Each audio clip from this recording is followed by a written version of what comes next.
Alright, YouTube family, make we get to Kishane Thompson now and his execution in the 100-meter final at the World Championship.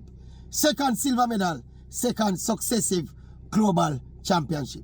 So, did Kishane run bad or Oblique Civil just beat him? Obviously, Kishane Thompson did not run his best race. He clocked 9.82, which is a little way out of his season's best, which is 9.75. So it is obviously based on the pure time alone, Kishane Thompson did not run his best race in the final. As it relates to the race itself when him execute, I don't think him execute the best race neither. The problem remains with Kishane. And if I might say so myself, I have to bring Stephen Francis and that old MVP philosophy into question again. I don't know if I want to bring it into question, but just to express, I don't know, I think it's such a high-risk way to coach, where you try and win the races from the start. Try and prove it for Frano, try and prove it for MVP, do it with a Safa to a certain extent, do it with Shelly and Fraser Price to a certain extent, and now him find Kishane Thompson, and I try to do it with Kishane again. But that beating people from the start, I think it is such a risky proposition in that it is difficult, especially for inexperienced sprinters, to get your start 100% right. And when you have a competitive field, like we have in this 100-meter field right now, your margin for error is zero. So if Kishane don't get a lightning start and leave Noah Lyles and Civil and all of them for dead, then you know I'm going to lose the race because I'm going to catch him down the straight. And again though, just like it was said after the race at the Paris Olympics, it is going to be said again that Kishane never get the perfect start. That is why he falls short and lose the race. That might very well be true. But again, it points to that final 30 meters of Kishane race. And it's sad to say, Steve Francis is one of the greatest coaches in the world. But just judging from the naked eye, Kishane Thompson has obviously not improved the final 30-meter execution of his 100-meter race. Remember, when the argument had come up and it was put to Kishane in our interview, people are talking about the last 30 meters and how we need to kind of lean at the line and dip more pronounced at the line. Kishane's response was that if the race is 100 meters and if you execute the rest of it, how you're supposed to execute it, then you won't have to lean at the line. But again, that was flawed reasoning, you know, because Kishane is not appreciating that in terms of time and quality, there is not much to choose between himself and the rest of the 100-meter sprinters in the world right now. That is why these races are decided by such small margins. And if races can be decided by such small margins, then who are you to say you don't need to work on your last 30 and especially that dip at the line? You know how much, well, Kishane more than anybody else supposed to know how important that particular dip at the line is. That the dip Oblique used and beat him doing. Oblique was finishing like a runaway train, while Kishane was rugged and ruggedy and ruggedy and ruggedy. The same rugged and ruggedy finish that cost him the gold medal in Paris last year at the Olympics, and the same rough and ruggedy finish that cost him the gold medal at the World Championships in Tokyo. I am no athletics coach. I never ever run a proper 100-meter race. But me just think with Kishane Thompson, first of all, me not think Kishane have as bullet a start as some other racers with good starts, you know. For example, when Shelly and Fraser there at the top of our game, Shelly and used to basically win the race from our start because our start was so exceptional.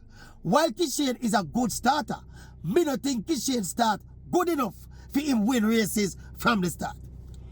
He will get an advantage, you know. But the people when normally run him down are people who don't depend on him start as much as him.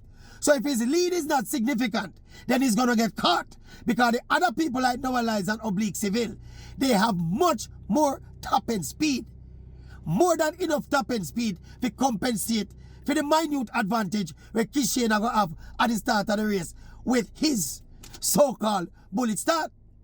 You see, if he have a bullet start, when he do so, boom, him give them 1, 2, 3, 4 meters immediately, or by the time him come out of the dry phase, then you could have worked with it, you know. Me think Kishane's bullet start is not as bullet as some people think it is. If he's a good starter, if he's a fair starter, he's an explosive sprinter. Obviously, Frano want him to beat people from the start because of Frano's style that. But me don't think Kishane have the kind of bullet start we are going to enable him to win major championships from the start. Him have to go fix up that final 30 meters of his race. And included in the final 30 meters of his race is that dip or that lean at the finish line. A word to the wise is sufficient. If you can get 2 gold medals, 1 Olympic gold medal and 1 World Championship gold medal, basically taken away from you, from a leading position, twice in 2 years. He who have ears to hear, let them hear. I don't know if him go back into the camp, from now go show him the tape and show him footage of the race and say, you see it, you'll never get the perfect start.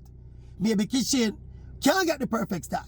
But obviously, that rugged finish, that rugged finish, that is what cost Kishane the gold medal in Paris. And if I might say so myself, that again is what cost him the gold medal in Tokyo. I told you so. Kishane, we're happy for the 1-2 still. 982. If you run your 975 today, track look fast, conditions look good, you'd have win the title. I see an interview with Kishane after the race. Obviously, I expressed disappointment. It is understandable. He made a self-favorite going on the race. He was still the fastest man in the world this year. And he might feel say he make that one they slip. But me think of the philosophy of how Kishane is prepared and unleashed with class Kishane the race.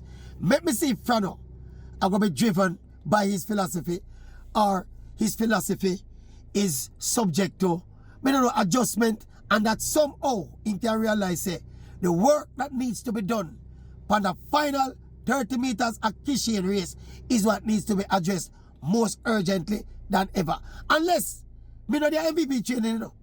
Unless him try fix Kishane finish and he just can't fix. He just can't fix. Him just rugged. That means him going to just practice for run smooth for 80 meters or 70 meters and him going to just rugged out and hold on. It not happen. It not happen yet. 2 silver medal. Look like it max out. Top end speed man them, I go have the last laugh. And me think I go always have the last laugh. Because again, Kishane's start is not that overwhelming. It's good when him get it right, you know. But it is not that overwhelming. And I feel that stopped Kishane from run 9.6 already.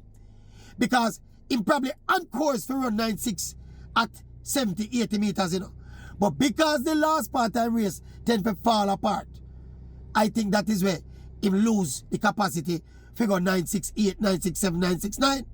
While oblique Civil now, on the upside, Civil can also improve his start, you know. But Civil will also no doubt will improvement in his strength. He might be able to even finish even faster. Anyway, big up Kishane still. Don't feel too bad. Not a lot of people can boast say them Olympic silver medalist and World Championship silver medalist. And the next thing too, it better not so bad enough, Kishane. Say you lose the 100 again. But it better this time because the oblique Civil beat you and it's not no lives. So, well, you can't take that, my boss. Or you have to go back to the drawing board and do what you gotta do. Me just think of the philosophy and race execution wrong. The Maverick could be wrong. Not a lot of times the Maverick is wrong, you know. Especially when it is something that I've thought out thoroughly. Like I've thought out this Kishane Thompson style of running thoroughly. And final 30, my boss. That final 30, you start all right. You're going to lead them out of the blocks slightly. But at your final 30, you're going to lose more race and more titles. Don't just watch the videos. Press out that little something. Yeah? Make me go and build up the numbers. Drop a comment in the comment section. Yeah? Spread the word. Oral Tracy Maverick. One word. The Big Bad YouTube channel. Where we talk about this, and we talk about that, and we talk about all things relevant. We want that channel here. Right now, at the World Championships in Tokyo, and that are the headline act. Mind if feel if something pop up, we're not going to take piece of it, you know. But in the meantime and between time, remember the question. Remember the quiz question. How much Maverick? How many Mavericks? No, Maverick singular. one Maverick.